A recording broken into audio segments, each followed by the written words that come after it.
Hello and welcome to this video on making a more visually interesting forest. In this case, we're planting it out on a slab of stone. While in no way is it comparable to some of the more stunning specimens out there, it is a way for you to start making your own. And with the way that things are at the moment, everybody's looking to start some sort of new hobby. In order to make this sort of bonsai, you'll need a few things. At a minimum, you will need a piece of stone. This could be a tile offcut or stone for gardens. Anything can work if you have enough time and are willing to put in the effort. In reality, no matter what you choose, you will need to put in a little work, but we'll explain that shortly. You will also need some trees suitable for your forest design. In this case, we have a handful of azalea that aren't suitable to be bonsai in their own right, but might make a delightful collective display. You'll need some rocks for your forest and to act as a sort of barrier. Muck or something similar that will act as a biologically degradable wall or edge for your planting that lacks a pot. You will of course require some sort of soil for your trees. In our case, given they are azaleas, they require a slightly more acidic soil. Finally, some gravel or similar small stones or sand that will mark paths, rivers, and other details. Let's begin with the stone itself.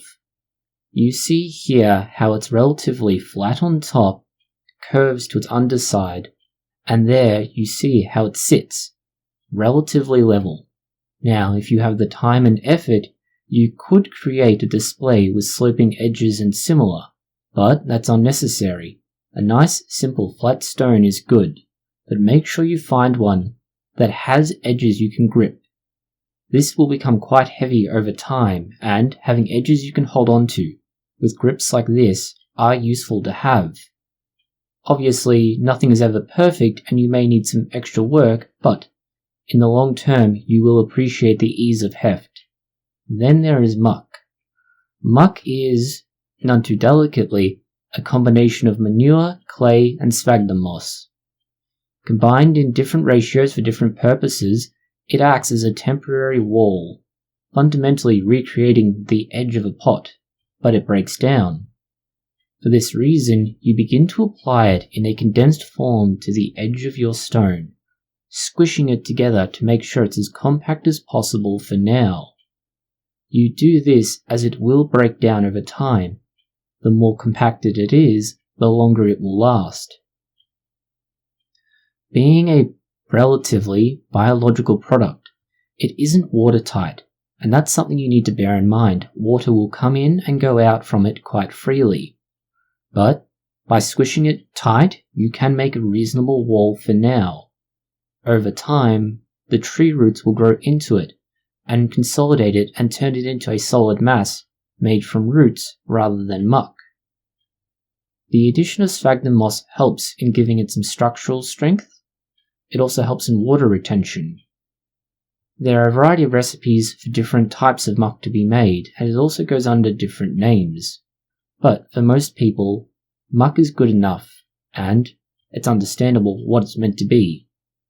As you'll note, we're wearing gloves for this stage because it does contain manure, and, depending on how brave you are, you may not feel a need to have that.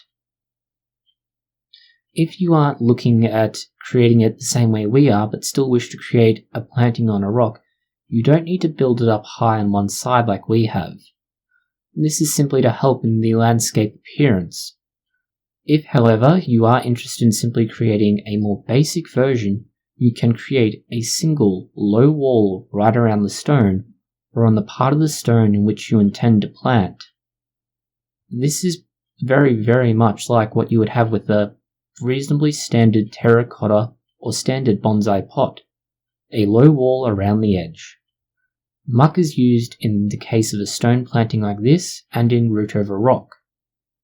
One thing to be mindful of, and you see it here, is even with that ingress and egress of water in the and through the muck, you still want to have some sort of drainage, as you don't want water sitting on the bottom of it penetrating the stone and, especially in winter, causing it to contract and split.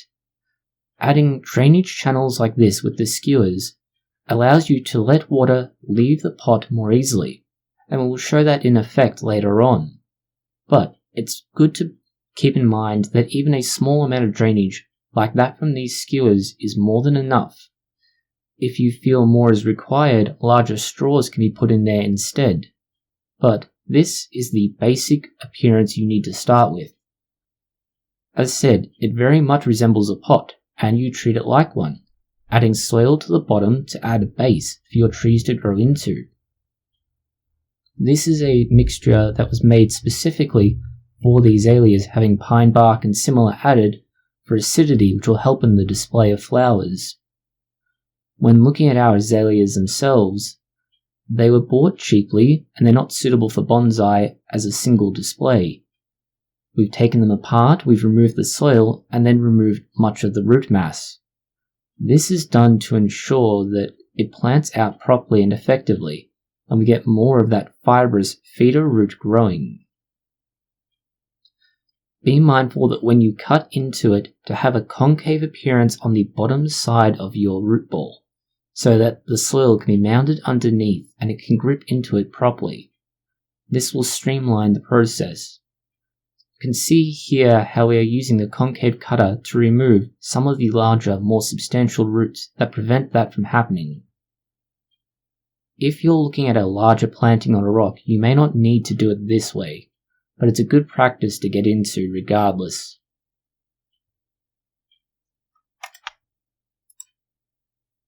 Once you've started planting out your trees, remember to try and have some sort of plan.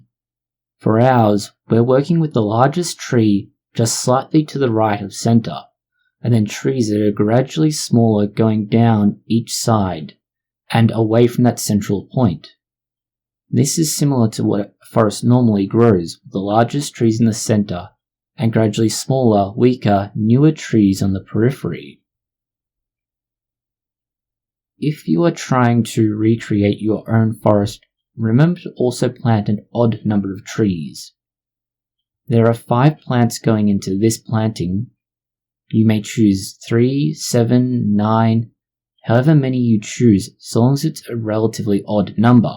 Larger the planting gets, the less important that becomes, as the aesthetics disappear into the mass. If we're talking about what is fundamentally just a small display like this, you need to keep to those basic rules. One of the important ones to keep in mind is that of having trees in the way of others. You see here how 2 of them were just in the way of each other, covering their trunk.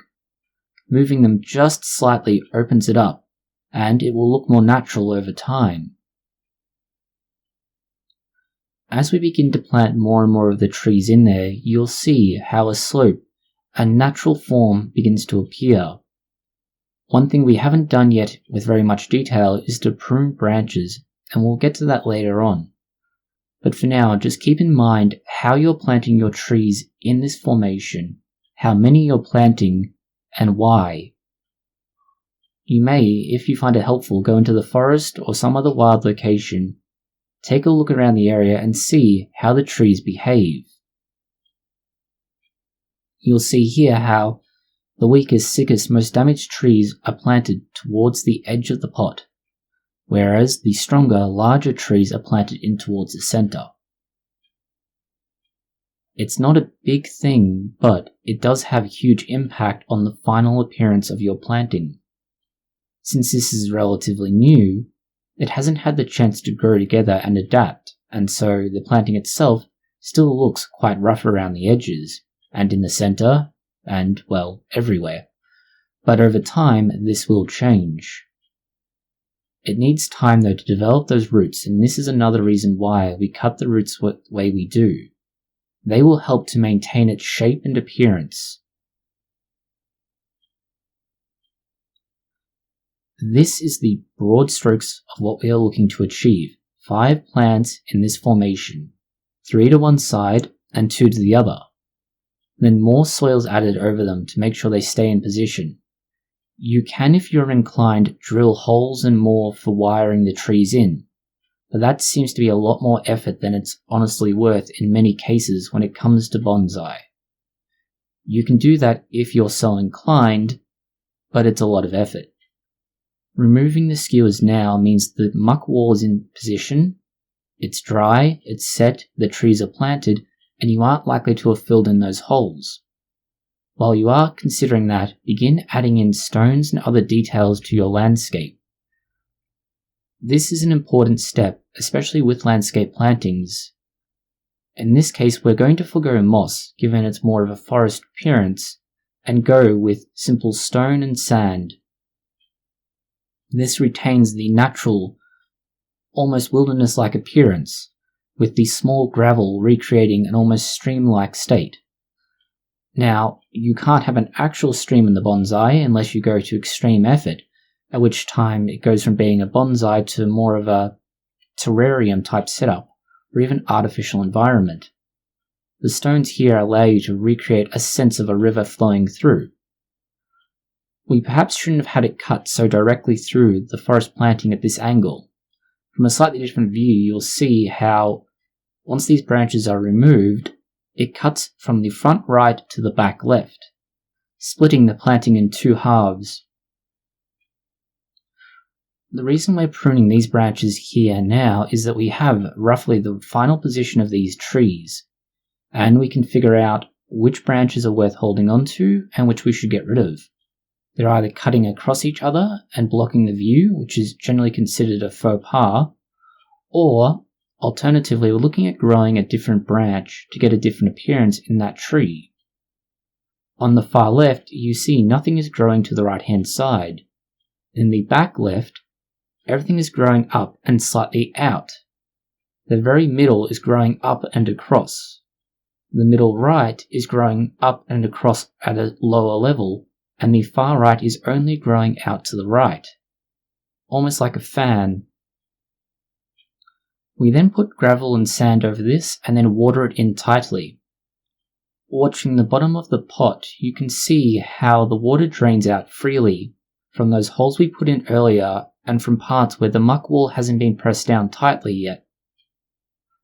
The advantages of the muck wall are because it is organic, you can, in effect, reposition it, twist it, change it as need be if you're not happy with the final position of certain things. For example, if you find that some of the trees on the edge die, you can bring the muck wall in, or you can open up at the bottom to give it better drainage. There are many options to doing it this way, but it is short-lived, organic, and only useful for certain things. Ultimately, it allows you to create a planting like this, but without the need for a full-size and generally expensive bonsai pot. The slab stone plantings can be very impressive if done well, and ultimately can be an incredibly creative way of doing these if you have the time and inclination. Thank you for watching this video. If you have found it interesting, consider liking, sharing, and subscribing. Please post any comments, questions, or suggestions below.